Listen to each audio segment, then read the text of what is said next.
Maths for today. We're going to get stuck in. We are looking at whole part for our warm-up. You have done that plenty of times at school. So you know that all numbers have smaller numbers within them.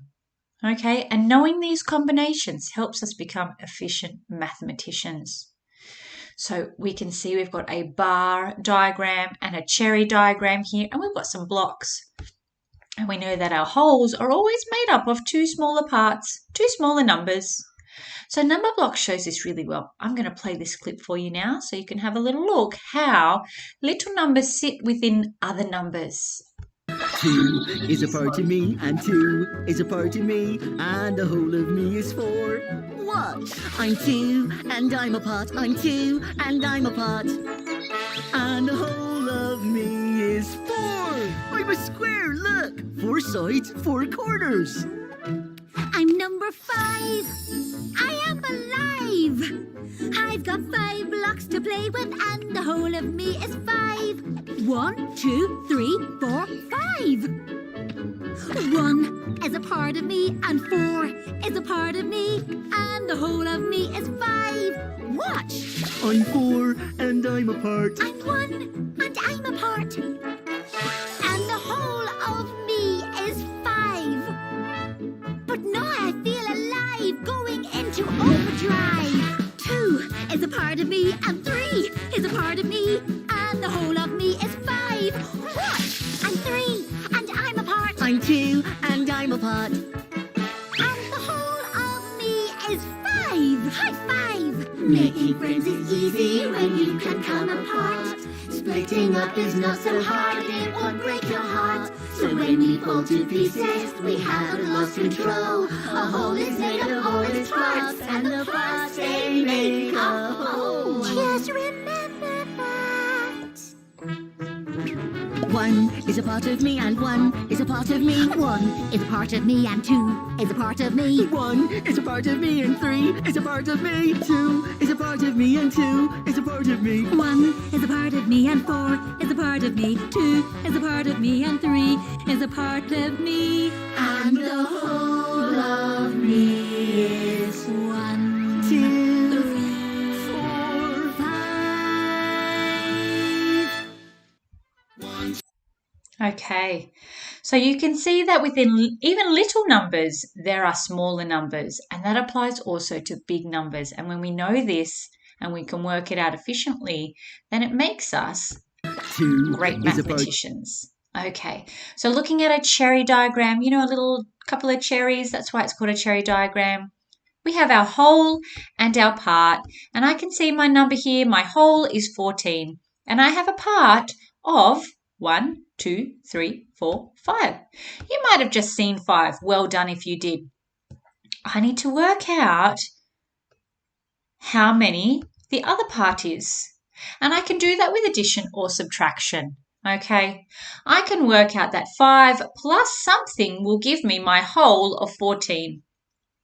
Because addition and subtraction are inverse operations, which means they can switch up. They're a bit like brother and sister. It means that we can switch those numbers around and use them to find out that missing number. I could do 14, take away 5. So I put 14 in my head and count back 5. 14, 13, 12, 11, 10, 9. So 14 take away 5 is 9, so that must be my other part. Okay, I could confirm it with my addition 2 and do 5 plus 9 and see if it equals 14, and if so, I am spot on. All right, now it's your turn. Get your piece of paper and get your pencil ready, please. Press pause if you need to go and do that now. Okay, so I'd like you to draw a cherry diagram. So a big circle and then 2 little circles coming off it. And I'd like you to draw in your top circle the number 11. And then I'd like you to draw the same amount of tennis balls I have there. You can either draw them in tennis balls if you like, or you're welcome to actually write the number. I can see that there is 6 tennis balls. Well done. I'd like you to work out what the other part is. Now remember, I can do 11, take away 6 to find out this missing number, Or I could do 6 plus something will give me 11, my whole. Use a strategy that works for you. Press pause and work out the other part now. So if I have my 6 tennis balls here and I'm going to count up to 11, that's a strategy I want to do. I want to find out the missing number by counting up to 11. So I know I've got 6 and I'm going to count on 7, 8, 9, 10, 11. I need to stop now. I'm at my whole. So I know that 6 plus 5, 6 tennis balls and 5 tennis balls gives me my whole of 11. Did you get 6? Did you get 5 and 6? If so, well done. Give yourself a pat on the back. All right, your turn again. Draw a big circle and 2 parts down the bottom like a cherry. Draw 3 tennis balls in one and 3 in the other and tell me what the whole is. Press pause and do that now. Did you get 6? Very good. What did you have to do? Did you add the 3 plus 3 or did you just know your double 3 is 6? Very good. A challenge might be for you now is to keep 6 in the whole section and come up with the other parts for it. Okay, 10. There are lots of whole parts for 10. Show me in a diagram, press pause, your whole part for 10. I came up with 7 and 3. Did you come up with 7 and 3? If you did, well done. You could have also had 9 and 1. You could have had 8 and 2. And you also could have had 4 and 6. And 5 and 5. Okay, boys and girls, we're going to stop our warm-up now. We're going to move on to our problem solving. Now, we're looking at something called multiple choice. Now, multiple choice is where you have lots of answers and you need to pick the right one. Okay, so we're still looking at problem solving where we read the question and find the key words and underline words you might not understand. What we then do is we circle our question words. We work out how we're going to answer it, whether it's addition, subtraction, and we show how we got our answer. And today, instead of writing down our answer, we're going to circle our answer. So here I have a word problem for you, and I'm going to read it out. Think about what words you might underline or circle in this word problem. Tatiana has some money. She spends $5 on a toy for her sister. She now has $10 left. How much money did she have before buying her sister a toy? So I can see there's $5 on a toy for her sister and $10 left. We're trying to find out how much money did she have before buying her sister. Now I know that to find that out, I need to work out how much money she started with. So she already spent $5 and she had $10 left. Can you tell me what she needed to do with those two numbers? Did you come up with addition? Very good. So I need to add 10 plus 5.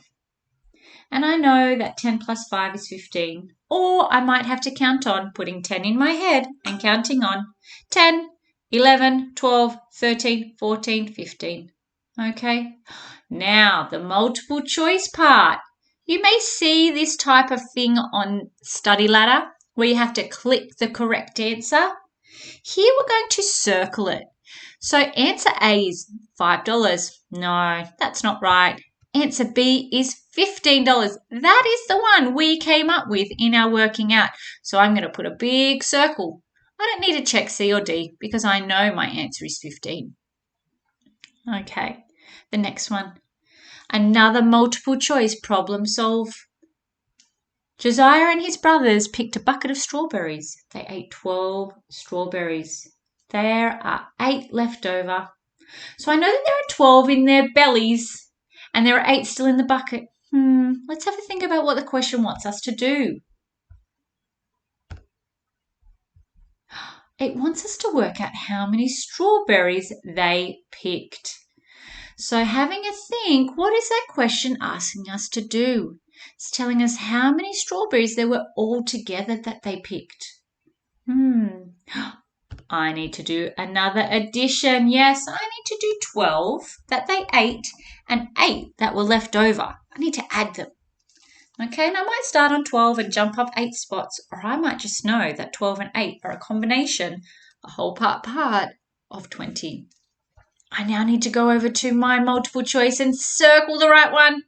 I look at answer A, B, C, and D, and I can see that the answer is A, and I circle it. Okay, boys and girls, it's now your turn to have a go at working out some word problems with multiple choice answers.